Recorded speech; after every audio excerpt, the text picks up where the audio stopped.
Welcome to another episode of Jews in the World. I'm Phyllis Zimbler Miller, and today I have with me as my guest author Jennifer Stark Blumenthal.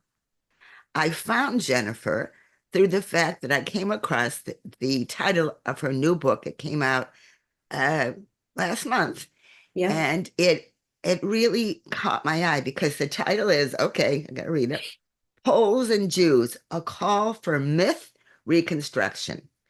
And the reason that really caught my eye is that most of us, Jews and non-Jews, have opinions about Jews and Poles. I mean, our own opinion based on a lot of knowledge, a little knowledge. So I wanted to go to the horse's mouth, as the expression goes, and find out why Jennifer decided to write this book, what was her impetus, and what does it say? So Jennifer, take it away. Thank you. Phyllis, thank you so much for having me. I'm excited to be here and to be able to talk about my book. Um, I will say that, like, the short answer is that I researched the book out of this intense curiosity for the subject. And I wrote it because in that research, I discovered this very wide gap between reality and what American Jews are taught, what I had been taught. So to understand like why I would be so engrossed in the subject of Polish-Jewish relations, because not everybody is. Um, I just want to give you some sense of my background. So I understand myself as growing up in the post-Holocaust era, where by the time I was, going to Hebrew school, the Holocaust was being spoken about by Jews and taught. So I and so many of us were raised knowing that if we had been there, if we had been in Poland, in Germany, we would have borne the brunt of the Yellow Star. And that is a very heavy identity to carry with you. So from there, from with that identity, I ended up going to Brandeis and I majored in Near Eastern and Judaic studies. And my focus was Holocaust studies. And then I went to the Jewish Theological Seminary. I did a master's there, and then I did about 3 years of rabbinical school.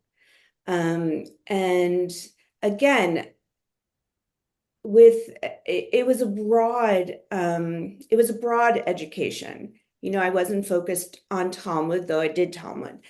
But it was just more broad. And with that identity of being very Jewish and steeped in trying to understand the past, I married a man who also had that sense of wanting to go to Poland and not to see Poland for itself, but to see where Jews had lived and where they died. Honestly, not really to see where Jews lived, because honestly, that wasn't part of the fantasy. It was really just to see where did they die. Um, so that's my background with this. The the way I got into it was after I left rabbinical school, I ended up teaching, being a mother and just, raising my kids. And my son, my eldest son, he was maybe in fourth grade, and he was going to a Jewish summer camp. My husband's a physician, so he was the doctor for a week. And we all went. And Jeff happened to be walking by the dining hall, and out on a picnic table, there were three women They had aprons on and handkerchiefs, or headscarves, and clearly they were kitchen staff. And he thought that they were speaking Polish. Now, Jeff doesn't know Polish, but he could pick up like it was some Eastern language, some Slavic language. So the most wonderful thing of that day is that Jeff went over and introduced himself. He didn't just think about it and wonder. He went over and said, hi. And they were so welcoming of him. And it ended up that these were three university students, and they were at camp with a program called Camp America. I believe that's what it's called, where they go and, like the director might go to Eastern Europe, South America, and bring young people to work. And it ends up being a great thing for the people who come, because they work, they earn money, and then they're already here. They don't have to pay for a plane ticket to visit. So the women, their names are Kaya, Yulia, and Magda. And Kaya and Yulia are sisters. So they all happen to be musicians, and they invited us to come hear them play, which, it was just really beautiful. And we went, and we just took the opportunity of that week to get to know these people. And we developed just this quick friendship. It ended up that instead of going and traveling after camp, they wanted to find work. And being parents and hearing that they wanted to come to Atlanta and they were going to find an apartment and they were going to, find work, we were thinking, oh my God, this is never going to work. Like it's, we just were thinking of all the barriers. So we're like, look, come stay in our basement. We'll feed you. We'll find you work. And then you can make your money, and you'll be with people who care about you. So that's what we did. They stayed for about 6 weeks, and we had this like really intense, wonderful time, except that right before they came, that is when we questioned, actually, who are they? Right? Like we knew they were Magda, Yulia, and Kaya, but who were they in terms of their ancestry? Are they Jews? Are they Jewish Poles? Well, in our thinking at that time, now this was 2004, I believe. At that time, from our understanding, there were no Jews left in Poland. So how could they be Jews? At the same time, from our understanding, there is no way a Christian Pole would come to a Jewish camp and serve Jewish children. Like that seemed so absurd to us, because we're thinking of this like overwhelming anti-Semitism. In the end, we found out that they're Catholic Poles, and we had to wrestle quickly with, do we still keep our invitation? Do we still open the door? And thank God we did, thank God we like saw them for their own individual selves. Yeah, so they came, and it would be, I would say, 3 weeks before any of us discussed the elephant in the room. Mm. It was big, and we were just dancing all around it. One night, Yulia, who was the youngest, she and I were just, she just came up after dinner in my kitchen and was just like, Jen, I just want to talk to you about something. She's like, I see that, you know, people here have really negative perceptions of Poles. And she was like, and it's really shocking because they they were educated to have great pride in their Polish heritage and to see Poles as heroic, heroic in battle, heroic standing up for the nation. Um, and we have Polish jokes, right? And even though those have gone out of style, I remember, you know, my grandmother saying those jokes. Even my parents, I'm sure, said those jokes.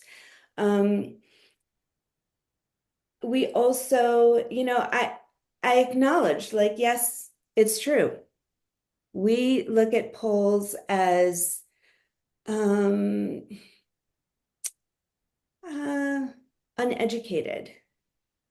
We have this stereotype of them as uneducated and hostile.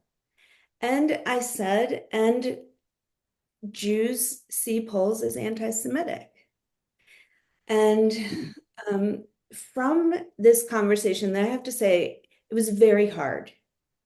It was very hard to be honest with somebody about my own.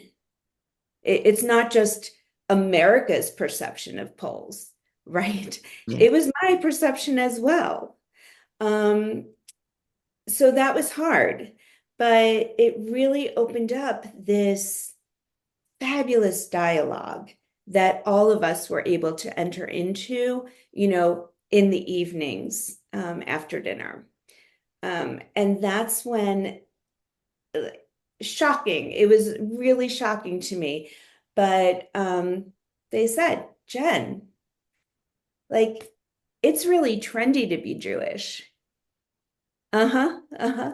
Warsaw today, people want to find their Jewish roots. They want to have a claim to that heritage.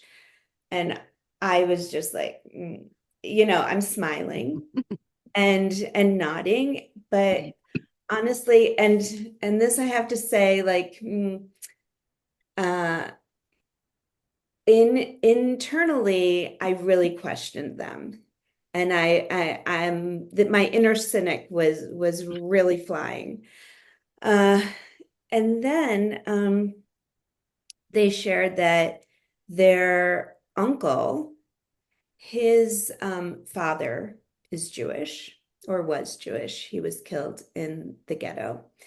Um, and they also shared that their great aunt had rescued a Jewish toddler. So all of a sudden,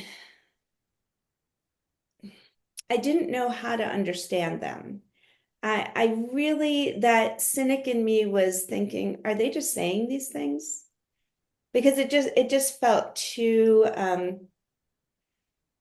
sort of perfect, you know? So after they left, the girls, Kaya and Yulia's parents were really thankful that, we had given their girls a home. And they invited us to come to Poland. And Jeff and I jumped at it. We were like, okay, yes, we're doing this. And it ended up, we were supposed to have coverage for our three kids, but the grandparents got sick. And last minute, instead of canceling the trip, we took the kids with us. Interesting. Um, so and I'm sure, like, I'm we had always thought, okay, we would go to Poland. And one, you'd think, okay, then I'd have some sense of having control of my itinerary, you know? But Kaya called and she was like, "Look, I want to help you plan the trip. What do you want to see?" And I was really sort of dumbfounded. I I was like, "Yeah, we want to go to Auschwitz. We want to see Krakow. We and then I just couldn't think. And she said, "Do you want to go to Friday night services?" And it again, internally, I was like, "Oh God, Kaya. Yeah, if there are services, like I didn't say that out loud." And then she's like, "Well, do you want to have dinner with the community?" And I'm thinking, well, if there is a community, and um, so we get there Friday. Friday night, they had arranged people to drive us different places. Um, and they bring us to Beit Warszawa, which is a progressive synagogue. At that time, it was outside of Warsaw, just outside. Um, and I am just standing, in this lovely space, just dumbfounded. There had to be 80 to 100 people there. And were they young or an old, or was there a They mix? were they were they were more they were on the younger side. This is not a synagogue of the dying Jews. You know what I mean? Um, and yeah.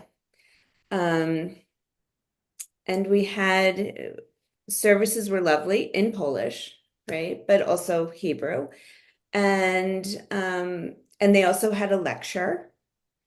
And then we had dinner. And I will say we sat next to somebody who has since become a friend of ours. And but the first thing I said to him was, "How can you do this? How can you live here?" Right? Interesting. Isn't isn't it difficult living here in a cemetery? And to to my good fortune, he didn't hold it against me. Because one, I think he's used to that question. Um, but here I was. I had really questioned the girls' sort of sense of Polish Jews and their presence, and yet here they were. The girls were right, yeah, and I was wrong.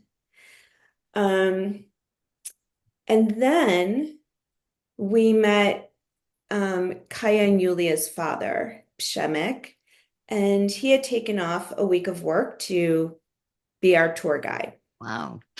And which is really something for anyone to do, but he is a workaholic, so it was quite a gift.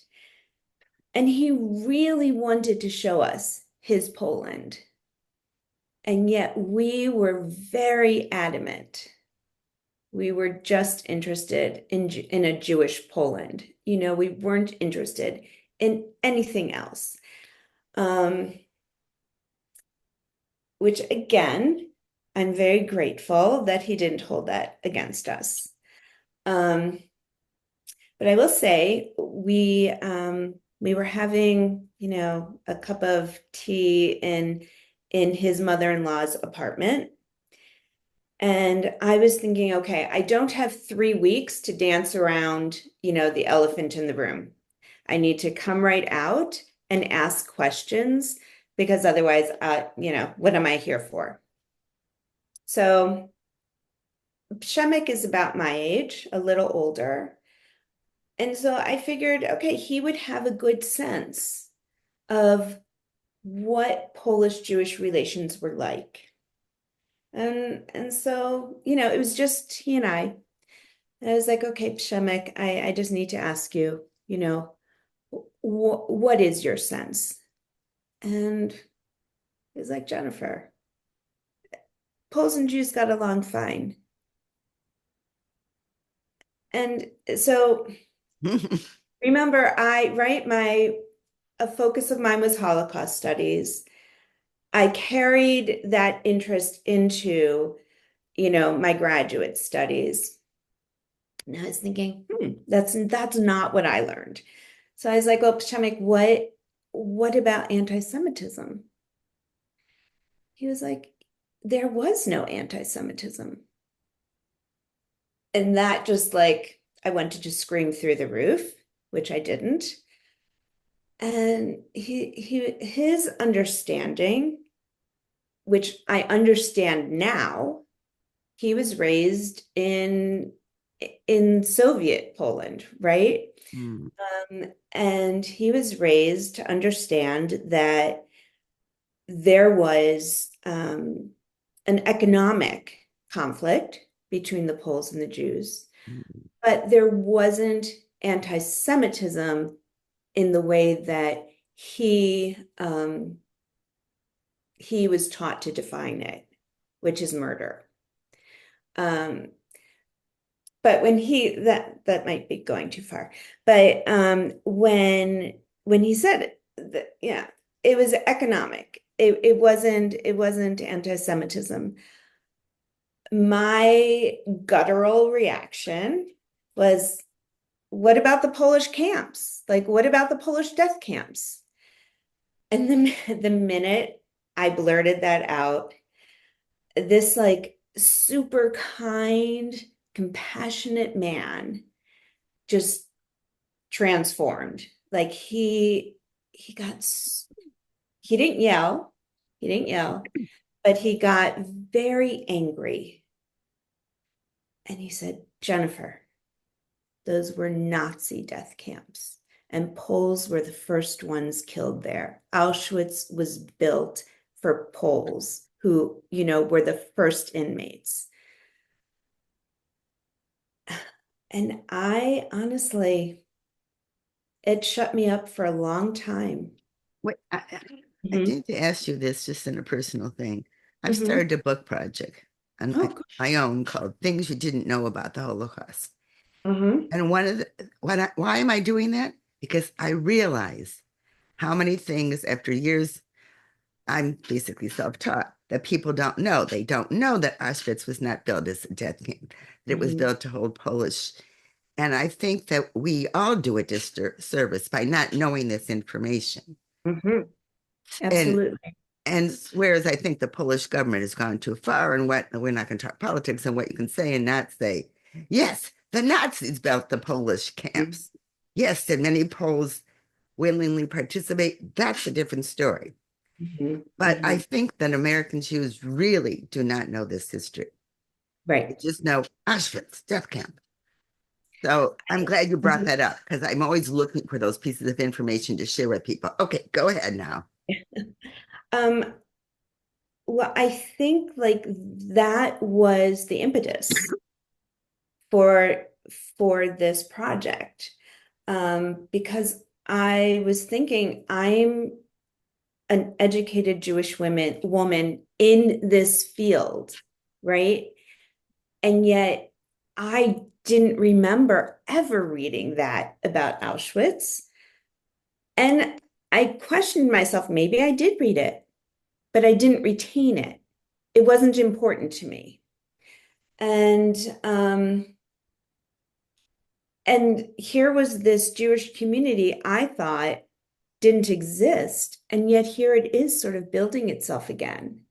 So I just came away from that trip thinking, what else don't I know?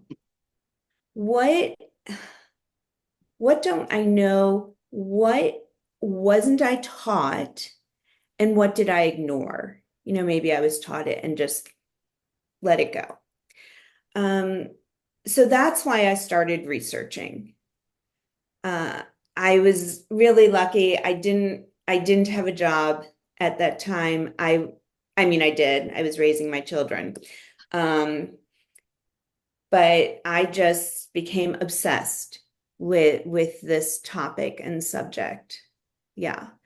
Um, and I will say one of the key moments for writing it came when, yeah, I taught a few times at different synagogues, and I was meeting with a friend who's a rabbi, and just talking about the idea of me teaching something. And he's like, "Oh, Polish-Jewish relations. I have a book on that." So he pulls down um, the book On the Edge of Destruction, which, oh my gosh, now I'm forgetting. I can't believe that. I'm forgetting the author's name.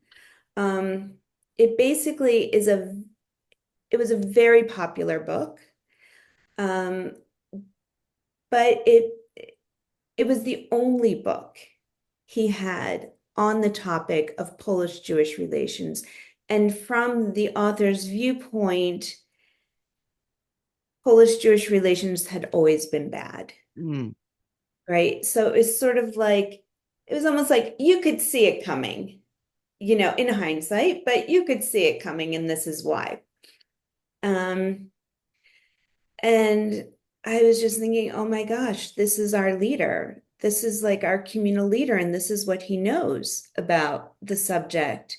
Therefore, this is what's going to get taught about the subject. So that is the impetus for the book, so that I can give a much broader perspective on Polish-Jewish relations, how it's changed over the years, for both good and for bad. I think what you're doing is very, very important because I am fascinated. And again, self taught, so I can't blame anyone but myself. I'll read something and I'll say, no, no, that's not right. And then I'll just double check myself. And I think all of us, well, I can't speak for you, tend to just quote things that are only true perhaps in one instance and one date and say it's true for all those years. Right. And I Right. think it's so important. I know, and in fact, I wrote the introduction now and I said, I won't go into what part it was. I said, yes, I agree that this is boring and complex, but without understanding this one part that I was talking about, it really makes it much harder to understand what goes on afterwards. And I think that's now, this is my rant. I think American Jews, by focusing only on the Holocaust and not the run up Yeah. to the Holocaust. So I'm a huge fan of Daniel Mendelsohn, who wrote The Lost Six of Mm. the 6 million. And Hmm. and I got to interview him for something I was doing. He said something like it's really important. He said that from World War I to World War II was the second 30 years war. The first one, I had to look up the years, taking place in like 16 something. And I think that American Jews have no idea.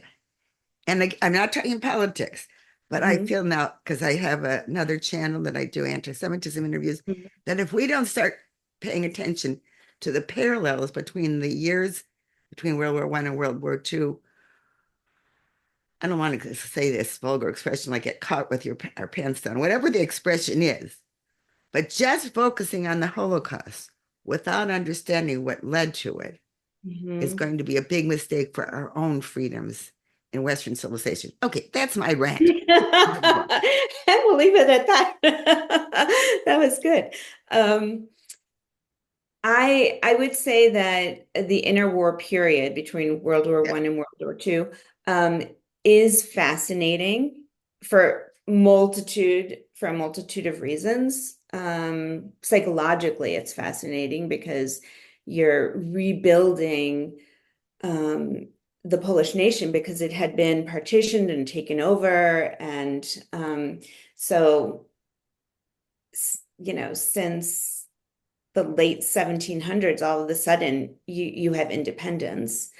Um, but you're also building it after the land was destroyed by war. They're impoverished. They have so little funding, and they have so little like internal resources to figure out how to put the country together because Poles were not permitted At least in Russian Poland, Poles were not permitted into like high level posts.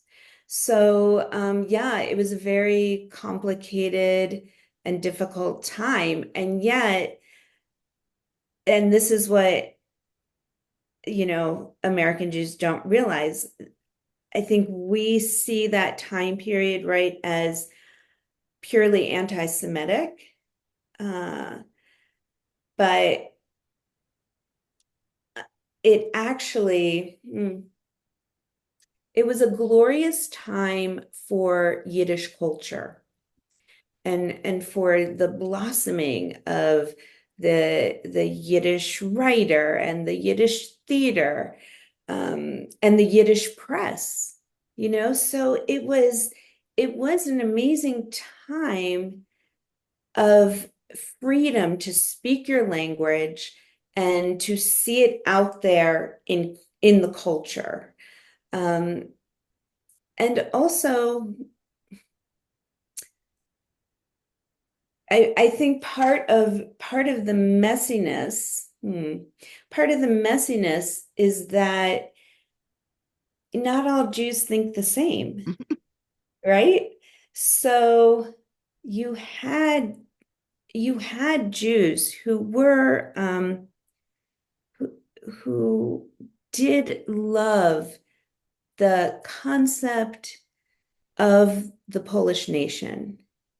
And there are, and this goes back to, the 1830, 31 uprising, and more so to the 60, 61, 63 period, the January uprising, where in that one, more so, you had Jews really, really supporting the Polish cause, the Polish patriotic cause against the Russian oppressor.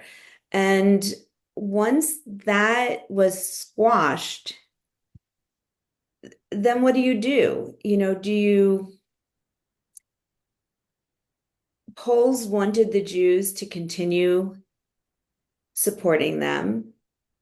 And the Jews, in order to protect themselves, ended up veering and aligning with the monarchy, with the Tsar. Um, Not all Jews at all, but the political alliances really caused, I think, devastation in Polish Jewish relations for sure. And I want to just get in one point before we end. This took Yeah. me a long time to understand it. Whenever we talk about Poland during World War II, we need to tell people that while Germany attacked Western Poland, I'm going to use Mhm. that term, on September 1st, 1939, a few weeks later, under the secret agreement from August 1939, the Russians came into Eastern Poland and they ruled with a very iron foot. They what do you call it?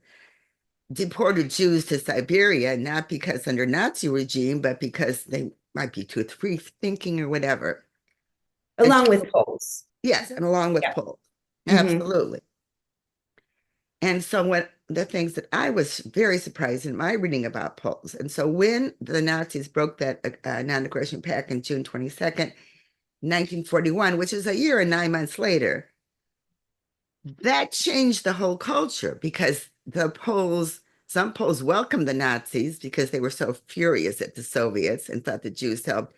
And I'm telling you, you know how many books I've read? I'm pretty old. And I've only come across this clarification in recent years that we must be careful when we talk about Poland under the Nazis to make it really clear what we're talking about.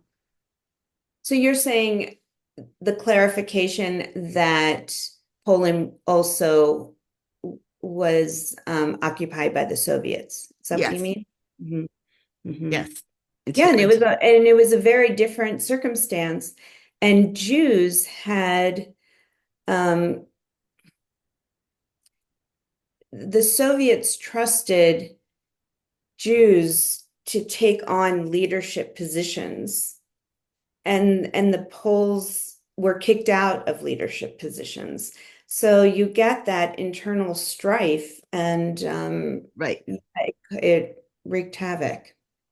Exactly. So when the Nazis arrived, lots of those Poles welcomed them, thinking, now we'll get rid of those pesky Jews. So it's a whole, really much more complicated understanding when you say why Poles may hate Jews, because it depends where they lived. It depends Hmm. who oppressed them the most. So I think it's fascinating. So tell us who you want to read your book. Who is your book for? Hmm. So my book, I really want Jewish educators and rabbis to have it and to read it and to ask me questions about it, um, because they are going to be teaching our kids. Um, that's who I wrote it for. Um, I, I'm hoping it is accessible. There are, and I will apologize now. There are a lot of pages and there are a lot of footnotes. Um, but one can read it ignoring the footnotes. You know, the footnotes are there like if you want to dig deeper.